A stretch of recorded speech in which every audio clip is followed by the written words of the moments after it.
Hello and welcome to New Game Plus. I'm Tim. I'm John Kirsty. How are you? I'm feeling a little bit more well-rested than normal, perhaps. It's been a bit of a quiet release period in games at the moment, and that means a good chance to sleep and catch up on some sleep after Dota, which is your big thing, but also to play some games that may be sitting on that pile of shame. Yeah, WildStar, not necessarily on a pile of shame, but MMO's something it's always hard to get around to. So I've got some time. I'm putting some time into that, playing Warrior. It's a bit of fun so far, so I'll see how it goes a bit later on. But what about yourself? Well, I'm still fiending Pokemon. I just can't get out of the habit of just kind of grinding in the grasses. So catching up and actually defeating some gym battles and stuff like that, which has been a bit of fun. But also just getting ready for some film festivals that are coming up at the moment. We've got Melbourne International Film Festival starting in, of course, Melbourne very shortly. And there's a lot of Japanese stuff that's being aired this year. And you loved Japan Film Festival last year. Yeah, I loved it. I loved the MIF showing off some of the Miike films last year as well. And I remember we had this discussion last year that you're like, well, I want to read a MIF and it's like, no, not really, but you know. Yeah, it is reading a lot of subtitles, but I did like The Raid, and that was in Indo. Well, see, there you go. So there's a movie that's, subtitled, but I guess The Raid, it's an action movie, so you don't necessarily need a lot of punching someone's teeth out is universal in any language. Whereas some of these Japanese movies seem to be going to be quite in depth, like a lot of discussion and talking. Yeah. So that's, of course, is going to impact it. But that's coming up soon. In this week's episode, of course, we have some cool stuff. Yes, so we've got Planeswalker Plus. Liam is still over in America. He's still travelling around. Yeah, he's having a look at some of the GPs over there. Which is pretty cool. Lots of Magic the Gathering coming up. We do. You also have a bit of a Dota wrap, so we've got some more Dota coming up. Yes, I promised last week there wouldn't be any Dota, but I lied. Yeah, you break my heart to me, so we got that coming up. But let's first go into our first review of Dynasty Warriors Gundam.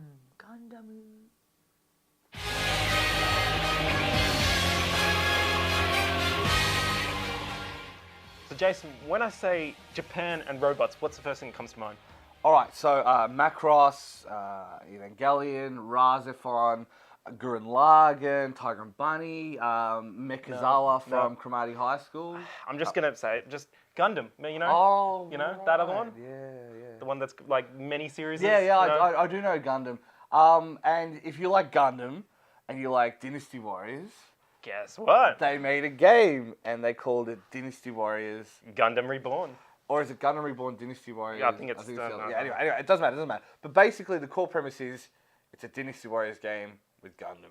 The only big, I guess, difference there is instead of just massively juggling multiple millions of enemies, it's more, I guess, into the dash cancelling of attacks. So, you can combo many attacks in, but then you can actually dash cancel and actually start the combo all over again. Yeah, which is in this game borderline broken. It is. In the Dynasty Warriors series, you're right. Juggling was always a big mechanic that was always important to use, but in this one, the not dash cancelling just is not advised. It's the only real way to play the game. That said, though, coming into it from a Dynasty Warriors fan perspective, it's still pretty tight Dynasty Warriors experience. You know what to expect. If you're a Gundam fan, it covers pretty much every universe in the Gundam series. Wing, Z, all Stardust Crusaders, which I know it's not called that, but I just love JoJo, so I said that wrong. God. Anyway, but pretty much every single Gundam series is there. So even if you're a newcomer to the story there's enough kind of introduction to the world. I think it is kind of the best kind of introduction in a game, of like, if you haven't got into Gundam before and you kind of want to, I think this is probably one of the best approaches to try to get to. It doesn't go into it in too great a detail, so it's still worth watching the anime, but you're still going to get more from that. But that said, if you're not a fan of Dynasty Warriors and not a fan of Gundam, you might not have the greatest of times, I guess. There's better Dynasty Warriors games to come in. 8, for example, is very, very good. But that said, still great fun. And robots. Around, fighting robots. Shenji's going to get back in the robot, though, I guarantee it. What? That's a thing.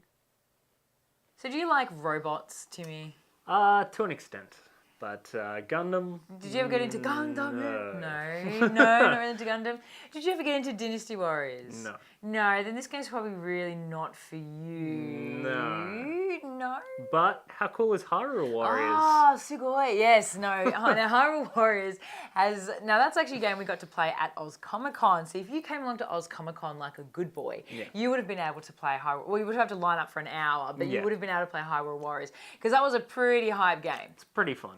Yeah, so why are you looking forward to Hyrule Warriors? Oh, no, there's lots of little Zelda references. Like the boss I played in the demo was from Ocarina of Time. You got to throw bombs in the mouth, and it's a lot of fun. I haven't played a lot of Dynasty Warriors because it never really attracted me, but this is like, I don't know, casual version of it that I can. It is, because we touched on this in the opening links. Is like, here's a Dynasty Warriors that could possibly introduce people like yourself who would otherwise kind of go, yeah, nah, that game's a bit Japanese for me, or a little bit, unapproachable. Like a little bit. This has been going on for like 9 iterations. So how am I going to get into this game? And Zelda is And Zelda's like the ultimate game. Like, everybody's played Zelda.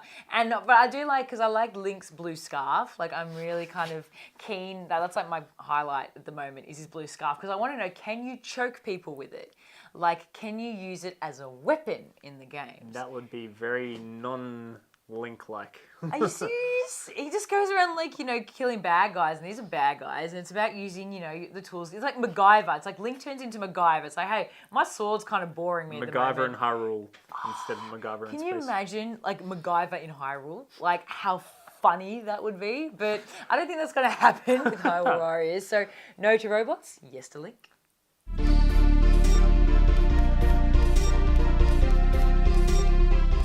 I got to play the Talos Principle demo here outside of E3, and it's one of the more interesting games that I got to play. Lots of puzzles, lots of philosophical narratives, conflicting ones as well. So you're walking around solving puzzles, lots of redirecting lasers, putting stuff on triggers to open doors, but you really have to think about it, like collect all the information, and then all of a sudden the solution will just hit you. And in a way, that's the same with the philosophical stuff in this game. So you walk around, once you complete a puzzle, like a godlike figure will tell you to keep believing and all this sort of stuff, so you can believe him. Or there's this scientific person, there's all these terminals which you can access. So there's a lot of depth and a lot of different philosophical themes in this game that you can explore.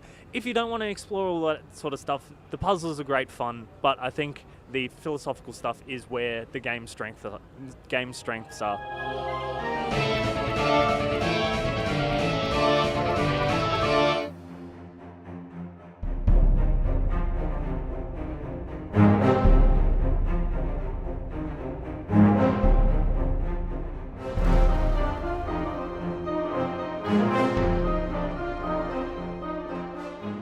Hi, my name is Brian David Marshall. I am the Pro Tour historian, which means I curate the Pro Tour Hall of Fame for Magic. I'm Luis Scott Vargas, commonly known as LSV, just because my name is way too long. I got into professional Magic just because I started playing in Pro Tours and did well enough that I could get in the Pro Players Club, which is you get enough points, you start getting free flights, free hotels, and that kind of got me into it. That and the fact I really like competing. I was actually working for a chain of comic stores in New York, just kind of getting back into the hobby industry after a brief foray into the icky world of public relations. It was kind of gross. It was a real job. It was the first time I'd done it. I was like, no, I don't want to do this. Well, it's like working with your friends, because that's actually what we are. We didn't form the team exactly, like it's not like we went out, who are the 10 best players and picked them. We just kind of naturally formed our team because these are the friends I hung out with, these are the people who we traveled together in tournaments, and it turned out by working together we all did much, much better. Someone just beat me up because they couldn't find Magic. I mean, not really, but they like kind of physically accosted me coming into a store, like trying to find Magic in the middle of 1994. And I was like, whoa, this is pretty intense. I need to find out more about this. It is a professional team. We do have a bunch of professional players, but in general, it's just awesome hanging out with your friends and playing a game we all really love to play.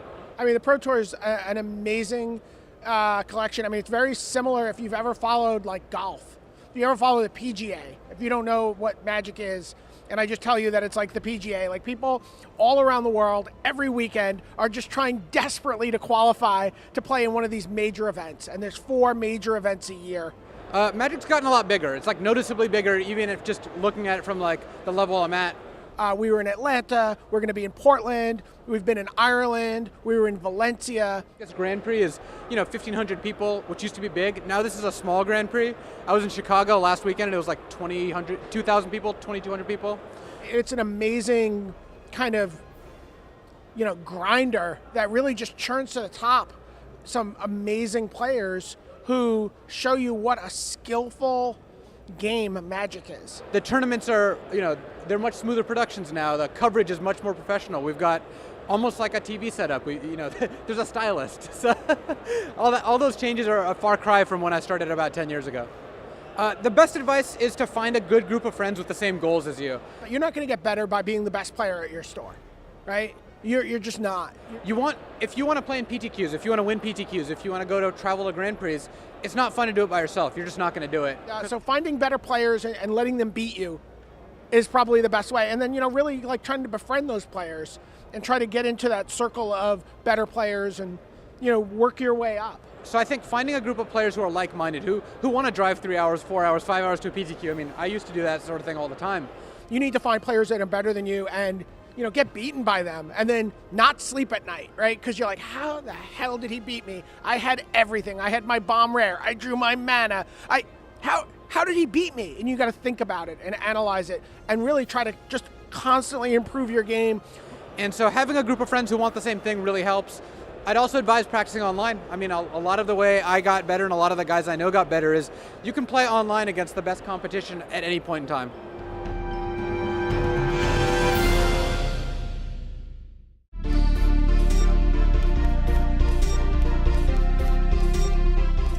All right, I'm here with Luke from Hatoful Boyfriend.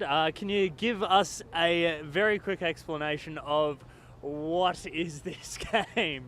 Well, us at Mediatonic became familiar with a Japanese hit called Hatoful Boyfriend a few years ago.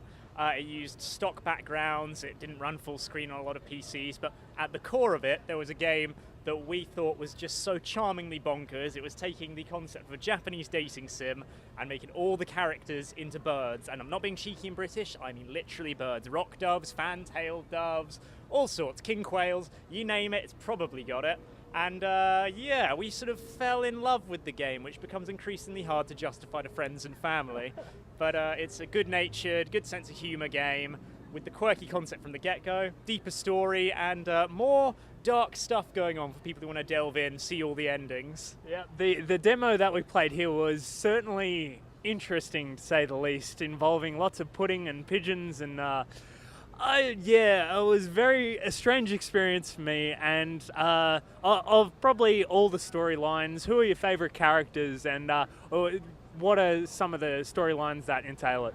Okay, well, you've seen Okasan today, and he's one of the more comedy relief characters in a game which is quite strange from the get-go. So he's the leader of the track team, the fastest pigeon on Earth. He's a bit obsessed with pudding, and he may or may not bring about some sort of pudding-based apocalypse in his good ending. So, let's say the less about the bad ending. One of my personal favorites is there is a creepy doctor bird called Shu, who seems to be experimenting on the students, and he's that anime trope of he's evil, you shouldn't get close, but maybe you can turn him around, maybe you can win him over. But no, because most of his endings involve you dying, one of which involves your head in a jar. So it's pretty messed up, and there's a plot going on about why you are the one human girl in this world full of birds attending St. Pigeonations High School, the school for gifted birds. So there's a lot of threads of plot going on, a lot of interesting stuff to unravel. Yes, I had a lot of fun. It was a lot of laughs. When can we expect Hatoful Boyfriend to come out? Well, it's not a definite release date yet, but it's very soon. We're looking towards the end of summer, hopefully end of July. We'll be coming out on Steam, the Humble Store, GOG, all that sort of stuff, and we'll see what the future holds for us from there, because personally we'd love to see Hatoful on Vita. That is very hard to explain to someone on your commute as someone looks over your shoulder and sees you dating a pigeon. But it's a dream we think could happen, so I'd love to see it happen in the near future. Thank you, I look forward to it. Thank you. Welcome to week 11 of our Con Computers and Roccat competition. Timmy, what do we have this week? This week we have the Cone Pure Polar Blue Gaming Mouse. Ooh, very cool. Now this is part of a special edition of the Cone Pure Mouse range. What makes this one special? Well, the Polar Blue has that nice blue colour around the sides, but you can also have 16.8 million colours of the Roccat logo. Wow, 16.8 million colours. So it's like, what colour do I feel like today? I think I'll have all of the colours. Yes, more colours than Dota has dollars. That's a great one. Now, this is obviously one of the 4. So we've got Polar Blue, Inferno Orange, Phantom White, and Hellfire Red. Yes. So that's how the different colours you can choose from. So we've got the Polar Blue today. Now, the question we want you to answer is part 1, of course, how many colours are there in the Cone Pure colour range? And part 2, if you could rename any of these colours, so give an alternate name to these colours, what would it be? Yes, So, be creative. exactly. Yeah. So in 25 words or less, answer both of those questions. Be creative. So why would you give it that name? Like, what colour do you call cars? Like, see, the orange of those Ford cars, I call them obnoxious orange, because they've got the racing stripe and everything. Yeah. So think about these kind of questions. 25 words or less. Enter at contests at newgameplus.tv. Enter via Facebook, Twitter, Instagram, all the usuals. Get entering and win yourself a Cone mouse.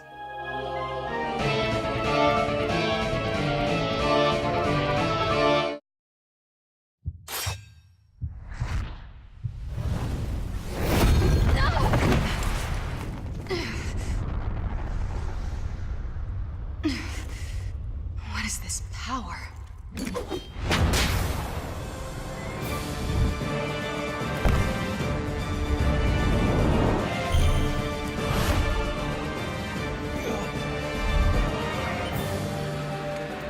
For my father.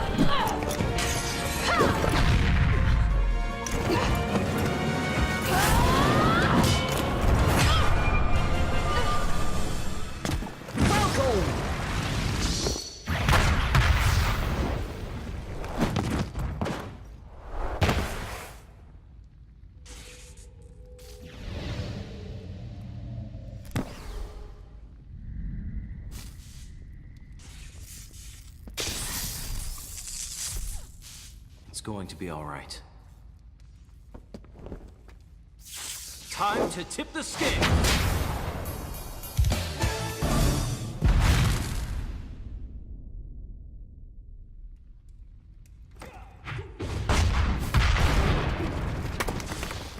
I suppose I'll get my chance another day. Crop! On my mark.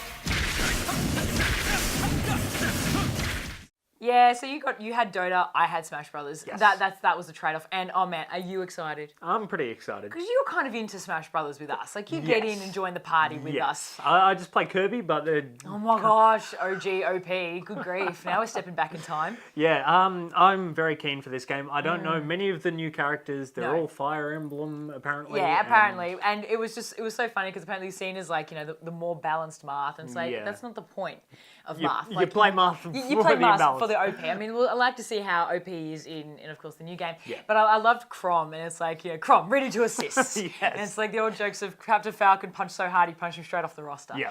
And that's pretty funny. But Captain Falcon, man, a couple of people pointed out the new art style of him as well. Yeah, Do you notice like the new, like the scarf? yeah. Like, doesn't mean a new game, doesn't mean a new anime to come. You know what I mean? Like all Yeah. of these hints. I don't know. Nintendo could be pulling something out. Oh man, We'll see. I'm sorry, but like Smash Brothers is like the thing of the century. Like, Yeah. well, this is it. This is their defining moment. So I don't have to say it's got to be good, but Brawl did have a lot of negativity came Yeah. out from it. I mean, it was just so slow. I think them bringing out this with the GameCube controller, he's really Yes. acknowledging that Melee was the best. Was the of best, all of and the them GameCube trying to make controller this- is the best controller as Yeah. well. So I'm super keen.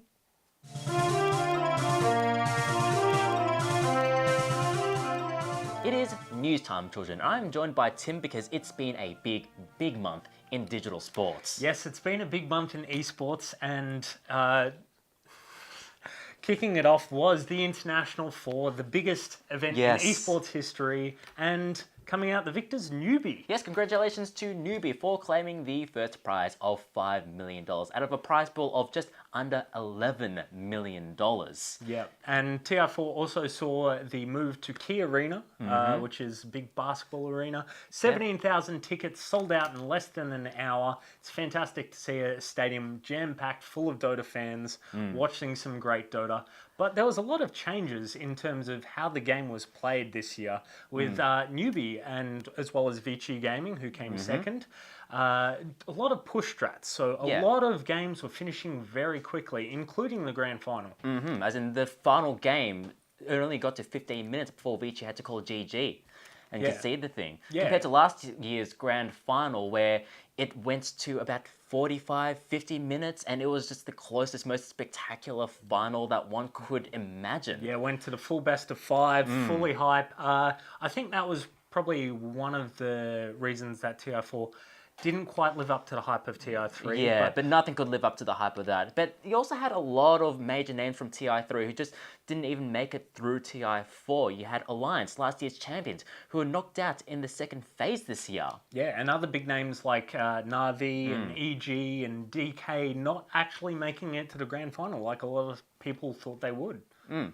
But it's just because that the Ultimate teams, they just had the meta, they even had the shifting meta figured out, didn't they? Yes, they did. And I think one thing that they could have improved on was the prize pool distribution, because $8.5 million ends up going to the Chinese scene. Would have liked to seen some more of that money go to some scenes that needed it. But they had a newbie stream as well. Yeah, they did have the newcomers stream as well for people who are semi-familiar with Dota, but at the same time who can't quite get their head around the deep mechanics of the game. So for people like me, it was rather valuable. I'm not too sure what it was like for people completely new to the game, especially for the people who are tuning in to ESPN3 and watching it through their television. Yeah. So just another sign that the International and that Dota is very serious business. So it'll be interesting to see what TR5 is like, to see if they manage to spread the prize pool a little bit more, or to have more teams perform at the main event as opposed to this year where they only had 8 of the 16 make it through to Key Arena. But of course, that wasn't the only thing that took place this month. Fighting games was another big thing in this month. So we had EVO and some very interesting results coming out, like Justin Wong winning Ultimate Marvel vs. Capcom 3. At long last, and didn't he celebrate? Yes, he fell over. He was so ecstatic that he fell over. As well as Mango winning Super Smash Melee. And Luffy as well, winning Ultra Street Fighter 4. Yes, the first European to take out the Street Fighter at EVO. Yeah, usually we see like the Japanese or Koreans dominating that game, but it's really good to see some different, like even playing Rose. It's some surprising results and good to see. Good for EVO. Can't wait till next year. It'll be interesting to see if they bring in the new Smash Brothers for next year. Yeah, there will be both, because Melee people are very much rooted in that game. But it's very much a story of two different esports scenes, both increasing prevalent as well. You have, on one hand, you have EVO, which is very much still very community based, still by the people for the people. So it is just everyone shouting in a hotel room. And then you have the other extreme of the International, where it is that tens of thousands of cheering fans in a basketball stadium. It is a good time for esports, that's for sure, isn't it, Tim? Yes, it is. Can't wait till next year. And that is everything that's happened in the world, ever. And this is what sucks about living in Australia, having a cap on your internet. You got to stick to that data limit. Having like 4 streams open at once, you just chew through so much bandwidth. It's ridiculous. At least the good thing is, I suppose, it's in the non-peak periods. Yeah. At least having to watch the Yankees, it's always at like 2 o'clock in the morning, so that's not so bad. But watching EVO, just so much emotion coming from all these players. It just means so much to them, and it was really amazing to watch. And I really have noticed that, though, with a lot of those kind of community-run conventions, because you mentioned in the news it was more community-based. Yeah. The emotions are just more heightened there. You feel more of a connection between yourself as a player or as an audience member and the player. Yeah. You know what I mean? Like, there's just that, you want to see them succeed. Yeah. And the audience themselves in EVO, they're all sitting on the ground, cross-legged, all packed in, it's really not like close a big to the stadium stage. or anything. Yeah, it's not in a big basketball stadium where they have allocated seatings and $10 hot dogs, and it's silly. But EVO is something that I would really love to experience, just the atmosphere of it. Absolutely, I'm completely with you. Even though I'm not really big into the fighting game community, it's something I would love to experience as well. Absolutely agree. But speaking of, I guess, community conventions, next week we've got some coverage for you for Oz Comic Con, which happened in Melbourne a couple of weeks ago. You got to play Haru Warriors. I did, and I absolutely got smashed. Get it? And apparently a friend of mine actually played it 140 40 times. He Wow. managed to like rotate in. He's all the like time. taking notes, like these guys are OP. I'm gonna Yeah. pick them all the He time. learned like the movesets and everything. It was so cool to hear. I was like, Yeah. high five, man. Like, at least you didn't bring the deck chair, but still high five.